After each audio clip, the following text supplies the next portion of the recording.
رسول اللہ صلی اللہ علیہ وسلم نے ان انفرادی واقعات اور انفرادی کارروائیوں کی ابتدا اسما بنت مروان کے قتل کے حکم سے کی، اور یہ اسلامی فقہ کا، شریعت کا ایک لمبا چوڑا باب ہے کہ انفرادی طور پر ریاست کب کسی شخص کو قتل کرنے کا حکم دے سکتی ہے۔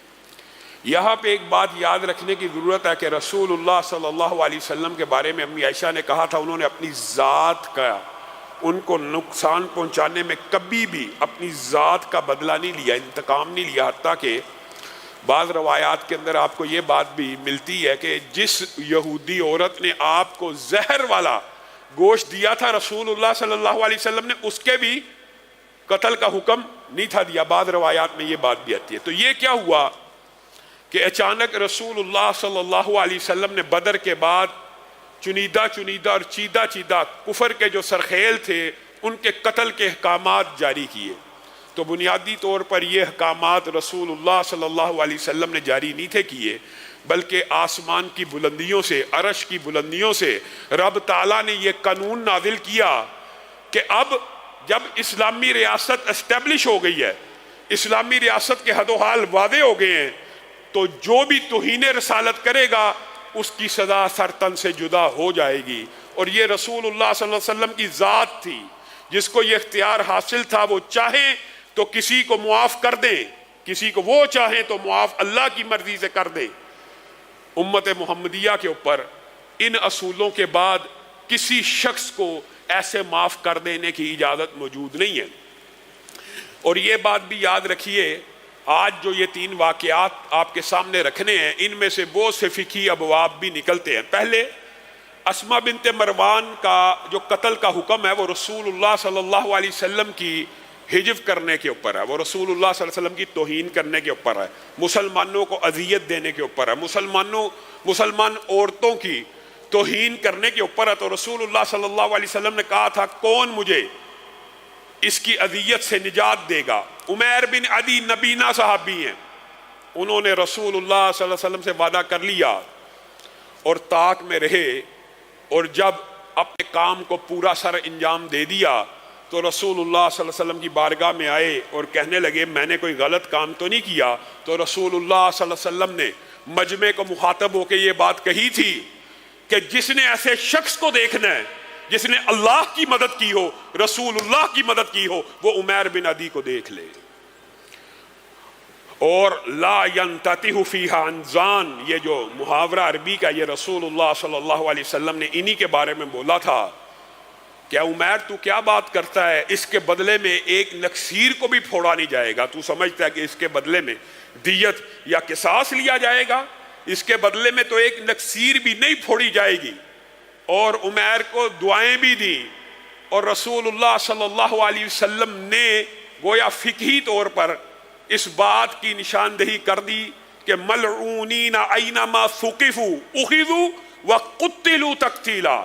بعض ساتھی یہ سمجھتے ہیں کہ توہین رسالت کی سزا قرآن پاک میں موجود نہیں ہے۔ ملعونین اینما ثقفوا، ان کے اوپر اللہ کی لعنت بھی ہے، ان کو پکڑا بھی جائے گا، اخذوا وقتلوا تقتیلا، اچھی طرح قتل کیا جائے گا۔ توہین رسالت کی یہاں پہ جو سزا ہے شریعت میں، اس کے حوالے سے اگر کوئی تفصیل سے پڑھنا چاہتا ہے تو امام ابن تیمیہ کی کتاب پڑھ سکتا ہے کہ شاتم رسول کی جو شرعی سزا ہے الصارم المسلول، اس کے بارے میں عربی کی جو کتاب ہے اس کا اردو ترجمہ ہو چکا ہے، اس کے اندر بالتفصیل یہ واقعات موجود ہیں۔ اگرچہ بعض لوگ اس روایت کی سند کے اوپر اعتراض کرتے ہیں اسما بنت مروان، لیکن رسول اللہ صلی اللہ علیہ وسلم کی دیگر احادیث عمیر کے بارے میں جو آتی ہیں یہ ثابت ہوتا ہے کہ رسول اللہ صلی اللہ علیہ وسلم نے ان کو اس واقعے کے بعد جو بہت سے خطابات دیے تھے، ایک تو یہ کہا تھا اس نے اللہ کی مدد کی ہے، ایک تو یہ کہا تھا کہ اس نے رسول اللہ کی مدد کی ہے، اور دوسرا یہ بات بھی کہی تھی کہ عمیر کو آج کے بعد کوئی نابینا نہ کہے، عمیر کو آج کے بعد کوئی اندھا نہ سمجھے، یہی بصیر و بینا ہے، یہی دانا ہے، یہی عقل مند ہے، اس کی بصیرت کا کوئی اور مقابلہ نہیں کر سکتا۔ اسی طرح ابو افق جو شاعر تھا یہودی، اس کے قتل کا بھی رسول اللہ صلی اللہ علیہ وسلم نے حکم جاری کیا۔ ان عرصوں کے درمیان بدر اور احد کے مابین یہ جو چن چن کے مسلمانوں کو اذیت دینے والے شعراء تھے، رسول اللہ صلی اللہ علیہ وسلم نے اس کے بعد جو تیسرا بڑا آرڈیننس جاری کیا تھا وہ کعب بن اشرف کے قتل کا تھا۔ اور کعب بن اشرف بہت بڑا یہودی غنڈہ سمجھ لیں، بدماش سمجھ لیں، اور مسلمانوں کی عورتوں کی عزتوں کو اچھالا کرتا تھا، مسلمان عورتوں کی حد و خال کو بیان کیا کرتا تھا، خود رسول اللہ صلی اللہ علیہ وسلم کی توہین کے اندر بھی اشعار پڑھا کرتا تھا۔ اور بدر کے مارکے کے بعد اس کے جرائم کی فہرست طویل ہوتی گئی۔ بدر کے مارکے کے بعد یہ بڑا غیظ و غضب کا شکار رہا، حتیٰ کہ اسلام دشمنی میں اس قدر آگے بڑھ گیا۔ آپ لوگ جب کبھی مدینہ جائیں، اللہ تعالی ہم سب کو مسجد النبوی کی زیارت کرنے کی توفیق عنایت فرمائے، آپ مدینہ جائیں تو آج بھی آپ اگر وہاں ٹیکسی ڈرائیور کو یا کسی مدینہ یونیورسٹی کے طالب علم سے پوچھیں کہ ہم نے کعب بن اشرف کا قلعہ دیکھنا ہے، تو وہ آپ کو جبل مخروق کی سائڈ پہ لے جا کر کعب بن اشرف کے قلعے کی ان بنیادوں کے اوپر لے جائے گا۔ آج بھی جو جائے وہاں پہ اتنا مضبوط اس نے قلعہ قائم کیا ہوا تھا، اس کی بنیادیں آج بھی موجود ہیں، آج بھی وہ خط و خال اس کے گھر کے موجود ہیں۔ اس نے بدر کے بعد مسلمانوں کے ساتھ دشمنی کی ایسی انتہا کی، اسلحہ تھا، طاقتور تھا، کچھ مدینہ کی حدود سے باہر رہتا تھا، تو اس کو یہ وہم تھا کہ شاید مسلمانوں کی میں دسترس میں نہیں آ سکوں گا، یا رسول اللہ صلی اللہ علیہ وسلم ابھی کمزور ہیں، ابھی میرے بارے میں کوئی آرڈر جاری نہیں کر سکیں گے، تو یہ مکہ مکرمہ پہنچ گیا اور مکہ مکرمہ جا کر رسول اللہ کے خلاف شعر کہنے لگا، اور بدر کے جو مقتول تھے ان کے بارے میں کہنے لگا۔ بڑے اشعار اس کے مشہور ہیں عربی زبان میں کہ وہ کیسے کیسے سردار تھے جن کو بدر میں قتل کیا گیا، ان کے اوپر رونا چاہیے، گڑ گڑانا چاہیے، یعنی ایسی شاعری جس سے قریش کے اندر جوش پیدا ہو، بدلے کی آگ بڑھ کے ان کے سرداروں کا نام لے لے کے ان کو غیرت دلایا کرتا تھا۔ تو رسول اللہ صلی اللہ علیہ وسلم کے بعد یہ اطلاعیں پہنچ رہی تھی، تو رسول اللہ صلی اللہ علیہ وسلم کے دفاع کرنے والے وہ عظیم الشان شاعر حسان، رسول اللہ صلی اللہ علیہ وسلم نے ان کی ڈیوٹی لگائی کہ جاؤ اس کے پیچھے مکہ چلے جاؤ۔ آپ اندازہ کیجئے یہ صحابہ کیسے جانثار تھے جنہوں نے ہجرتیں کی تھی مدینہ آ کے، بدر کے بعد یہ حسان مکہ پہنچ گئے، جہاں پہ کعب جا کے شعر پڑھتا، یہ کعب کے اشعار کے مقابلے میں فی البدیہہ اشعار پڑھا کرتے تھے، اور ان اشعار کی ترتیب وہ بھی ایک لمبا چوڑا باب ہے، جو کوئی عربی زبان میں مطالعہ کرنا چاہے کر سکتا ہے۔ کعب کی انہوں نے اس کے اندر بڑی زبردست ہجو بیان کی، یہاں تک کہ کعب جس گھر میں داخل ہوتا حسان بھی اس کے پیچھے داخل ہو جاتے، اور جب وہ اشعار کے بدلے میں اشعار پڑھتے تو قریش مکہ کے کافر بھی کعب کو پھر پناہ نہ دیتے تھے۔ تو کعب بہت تنگ آ گیا کہ یہ رسول اللہ صلی اللہ علیہ وسلم نے اپنا قاصد یہاں تک میرے پیچھے بھیج دیا ہے۔ بہرحال اس کے جذبات بڑھتے گئے یہاں تک کہ اس بدبخت نے رسول اللہ کے چچا ان کی بیوی ام فضل کے بارے میں گھٹیا اشعار کے۔ اب رسول اللہ صلی اللہ علیہ وسلم نے حکم جاری کیا کہ کون ہے جو کعب بن اشرف سے ہمارا کلیجہ ٹھنڈا کرے گا، یعنی کعب بن اشرف کے معاملے میں ہمارا کلیجہ ٹھنڈا کرے گا۔ تو محمد بن مسلمہ آگے بڑھے اور رسول اللہ صلی اللہ علیہ وسلم سے کہا میں یہ کام کر سکتا ہوں، اچھا کر دیجئے، مجھے آپ سے کچھ اجازتیں لینی ہیں۔ یہ اسلامی فقہ کے کچھ ابواب ہیں جو اس واقعے سے نکلتے ہیں، بلکہ اسلامی فقہ کے جو شاتم رسول ہے نا، اس کی جو شرعی سزا ہے حقیقت میں اس کی بنیاد اس ایک واقعے کے اوپر، اور اسی واقعے کے اوپر اسلامی ریاست کی بہت سی بنیادیں، بہت سی باتیں فقہی طور پہ اصطلاحات بھی منظم کی گئی۔ مثلا محمد بن مسلمہ نے کہا اللہ کے رسول مجھے کچھ بولنا پڑے گا، مراد یہ تھی کہ مجھے کچھ جھوٹ بولنا پڑے گا، مجھے کچھ خلاف حقیقت بات کرنی پڑے گی۔ رسول اللہ صلی اللہ علیہ وسلم نے اجازت دی تو انہوں نے کھل کر کہا کچھ مزید، یعنی مفہوم یہ تھا کہ کچھ ایسے الفاظ بھی بولے جا سکتے ہیں جو بظاہر کفریاں ہوں، تو کیا مجھے اجازت ہے؟ تو رسول اللہ صلی اللہ علیہ وسلم نے اسلامی فقہ کا یہ باب کھولا کہ جنگ کے دوران کفار کے ساتھ جنگ ہو رہی ہو یا حربی کافر موجود ہو، اس وقت نہ صرف خلاف حقیقت بات کی جا سکتی ہے، اگر کوئی سپاہی پکڑا جائے، اگر کوئی اہلکار مسلمانوں کا مجاہد پکڑا جائے تو وہ خلاف حقیقت بات بھی کر سکتا ہے، اور حتیٰ کہ اگر دل میں ایمان موجود ہے تو منہ سے کفریہ کلمات بھی پڑھ سکتا ہے، یہ اجازت موجود ہے۔ لیکن صحابہ ایسے تھے، انہوں نے تختہ دار کے اوپر بھی کئی مرتبہ اس بات کو ثابت کیا کہ نہ ہم خلاف حقیقت بات کہیں گے، نہ ہم کفریہ بات کہیں گے، اگرچہ اجازت موجود تھی۔ اب محمد بن مسلمہ نے جب رسول اللہ صلی اللہ علیہ وسلم سے یہ اجازتیں طلب کر لیں تو کچھ 3-4 دن گزر گئے تو کھانا پینا چھوڑ دیا۔ رسول اللہ صلی اللہ علیہ وسلم نے کہا یہ کیا بات ہے، ابھی ایک اتنے بڑے مارکے پہ جانا ہے اور تم کھانے پینے کو چھوڑے ہو، یہ کیا بات ہوئی؟ تو رسول اللہ صلی اللہ علیہ وسلم کو جواب دیتے ہوئے کہا اے اللہ کے رسول، میں نے آپ سے کچھ وعدہ کیا اور اب وعدہ کیے ہوئے کچھ دن گزر گئے ہیں، تو میں پریشان ہوں، پتہ نہیں میرا وعدہ پورا ہو یا نہ ہو۔ اس ٹینشن میں، اس فکر میں، اس غم میں کھانے پینے کی حاجت ہی نہیں رہی۔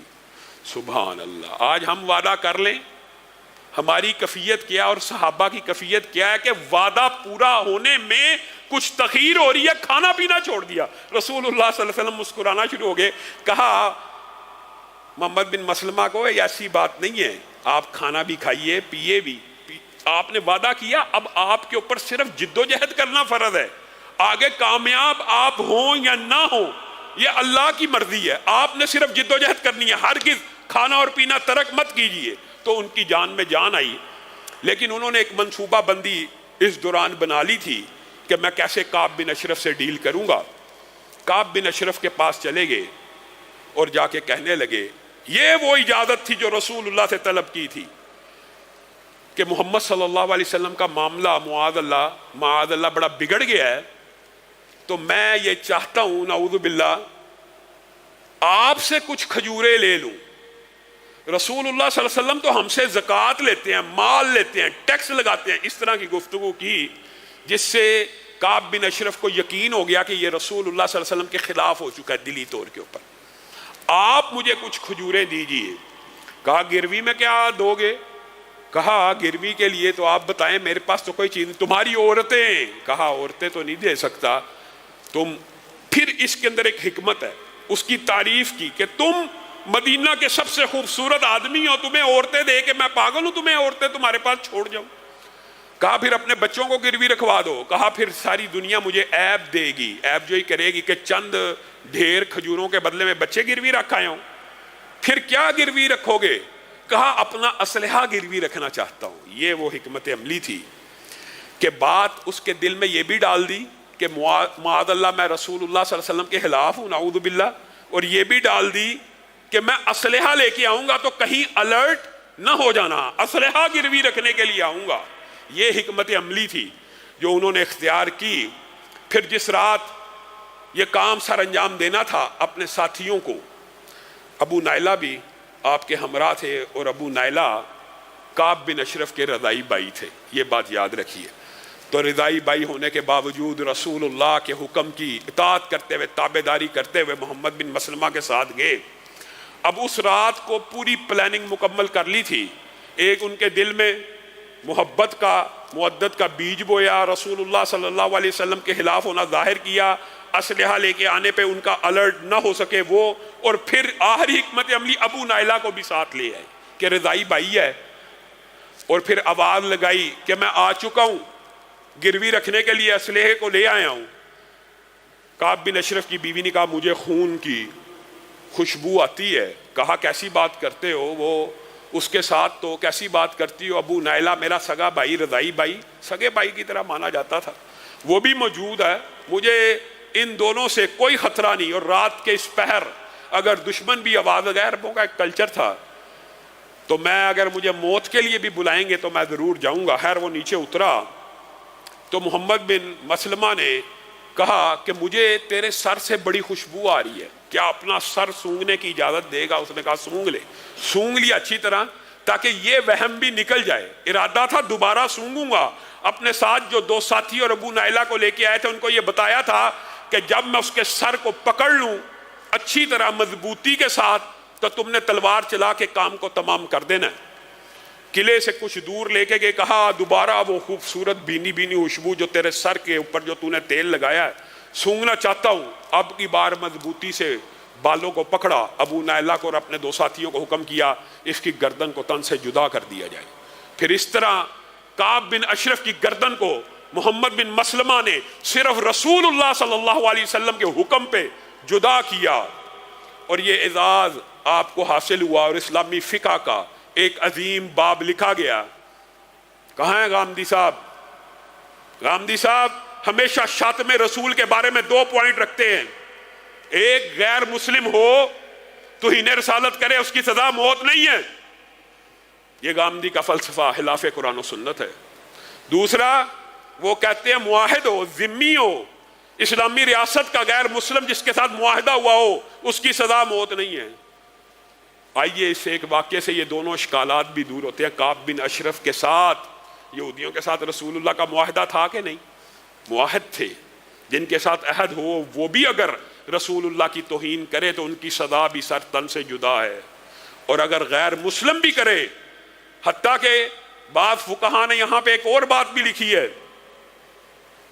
اور سلام ہے فقہا کے اوپر بھی. انہوں نے کہا یہ بات بھی غور کیجئے کہ یہ مدینہ کی باؤنڈریز کے اوپر رہتا تھا، تو یہ جو اشکال پیش کیا جاتا ہے کہ گستاخ رسول اگر اسلامی ریاست میں نہیں ہے، یعنی اسلامی ریاست کی حدود میں نہیں ہے، غیر مسلم ملک میں، ہم آج کل کے دور میں دارالکفر میں ہیں، تو شاید اس کی سزا معطل ہو جاتی ہے. ہرگز نہیں.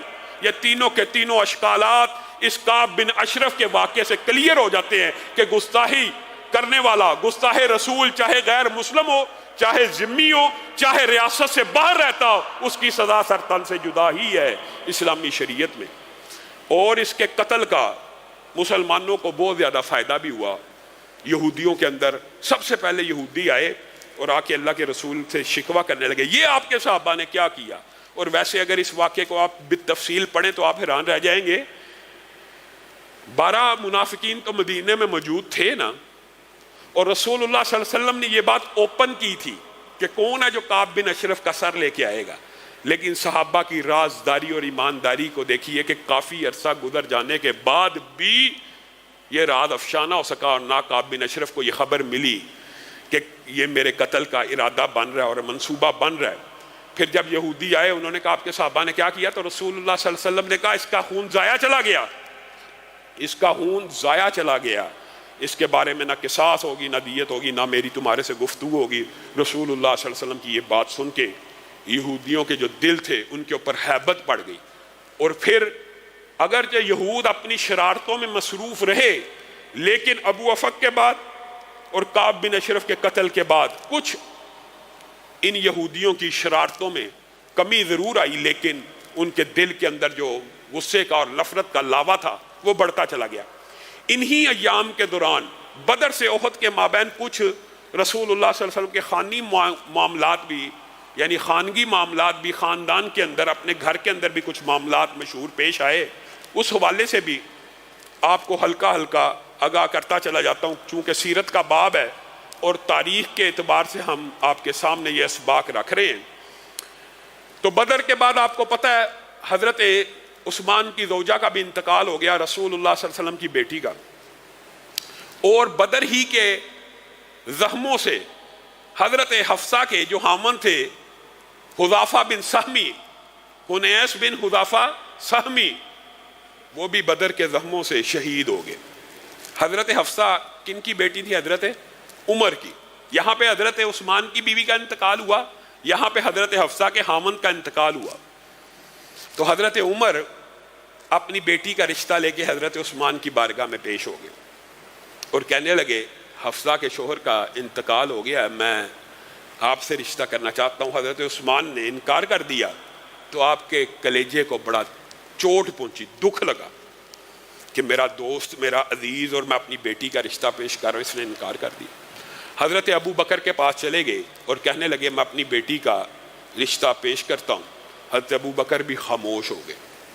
تو حضرت عمر کے دل کو بڑا دکھ لگائی. حضرت عمر نے بعد میں خود بھی بیان کیا کہ میں بڑا رنجیدہ اور افسردہ ہو گیا کہ عثمان کو رشتہ دیا، اس نے بھی انکار کر دیا، ابو بکر کو رشتہ دیا، اس نے بھی انکار کر دیا. کچھ عرصے کے بعد رسول اللہ صلی اللہ علیہ وسلم نے رشتہ خود بھیجا تو میں خوشی خوشی آپ کے پاس اپنی بیٹی کا رشتہ لے کر گیا. اور قبول کیا تو حضرت ابو بکر مسکرانا شروع ہو گئے. کہا عمر میرے سے ناراض تھا نا؟ کہا ہاں میں بہت شدید ناراض تھا, میں نے آپ کو اپنی بیٹی کا رشتہ دیا, آپ نے قبول نہ کیا. تو حضرت ابو بکر نے کہا اللہ کی قسم ہم نے رسول اللہ صلی اللہ علیہ وسلم سے حفصہ کے بارے میں کلام سنا تھا اور ہمیں معلوم ہو گیا تھا کہ حفصہ کے خاوند کی وفات کے بعد رسول اللہ کا ارادہ ہے آپ کی بیٹی سے نکاح کرنے کا, اس لیے ہم خاموش رہے تھے, ورنہ ہم آپ کی بیٹی کو اپنے نکاح میں لے لیتے. تو حضرت عمر کا کلیجہ ٹھنڈا ہوا کہ رسول اللہ صلی اللہ علیہ وسلم نے حضرت حفصہ کے ساتھ نکاح خود پیش کیا اور ان کے ساتھ شادی کر لی. بات آئی ہے ضمنی طور پہ تو ماں حفصہ کی طبیعت میں کچھ تیزی موجود تھی, اور یہ تیزی اتنے عظیم اور جلیل القدر باپ کی بیٹی, ان کا غصہ مشہور ہے, شاید اپنے باپ کی وجہ سے ان کی طبیعت میں یہ تیزی موجود تھی. حضرت عمر ایک مرتبہ اپنی بیوی کو ڈانٹ رہے تھے, اور حضرت عمر کی بیوی نے کہا کہ میں آپ کو یہ مشورہ دیتی ہوں. حضرت عمر سیدھا ہو گئے, تو مشورہ دیتی ہے؟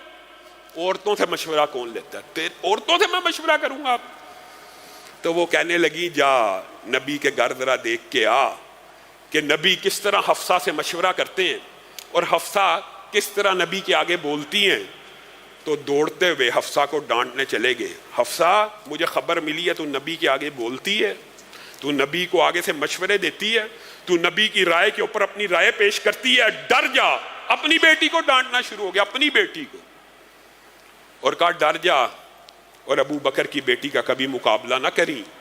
ابو بکر مجھ سے افضل ہے, اس کی بیٹی تجھ سے افضل ہے. تجھے یہ گھمنڈ اور غرور نہ آ جائے کہ تو کہیں ابو بکر کی. ان کو ڈانٹتے رہے, حتیٰ کہ بعض روایات کے اندر یہ بات بھی ملتی ہے کہ جب حضرت عمر کو پتا چلا کہ حضرت حفصہ کو رسول اللہ صلی اللہ علیہ وسلم نے طلاق دے دی ہے, آپ جتنے بیٹھے ہیں ایمانداری سے بتائیے, اگر آپ میں سے کسی کو پتا چل جائے کہ میری بیٹی کو فلاں شخص نے طلاق دے دی, آپ کا کیا ریئیکشن ہوگا؟ اس بندے کے خلاف آپ بھڑک جائیں گے, آپ اس کی ساری خوبیوں کو ایک طرف رکھ کر اس کی ساری برائیوں کو اپنے دماغ میں لے آئیں گے اور اس کے خلاف آپ انگیخت ہو جائیں گے, آپ کا غصہ بڑھ جائے گا. یہاں کون ہے؟ عمر ہیں.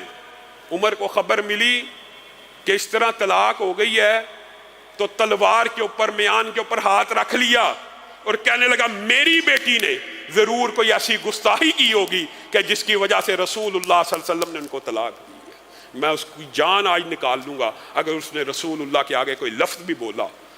یہ الگ بات ہے کہ جب رسول اللہ صلی اللہ علیہ وسلم نے یہ ارادہ کیا تو آسمان سے جبریل امین کا نزول ہوا اور آ کے کہنے لگے اے اللہ کے رسول, آپ حفصہ کے بارے میں یہ ارادہ رکھتے ہیں؟ جی ہاں میں یہ ارادہ رکھتا ہوں.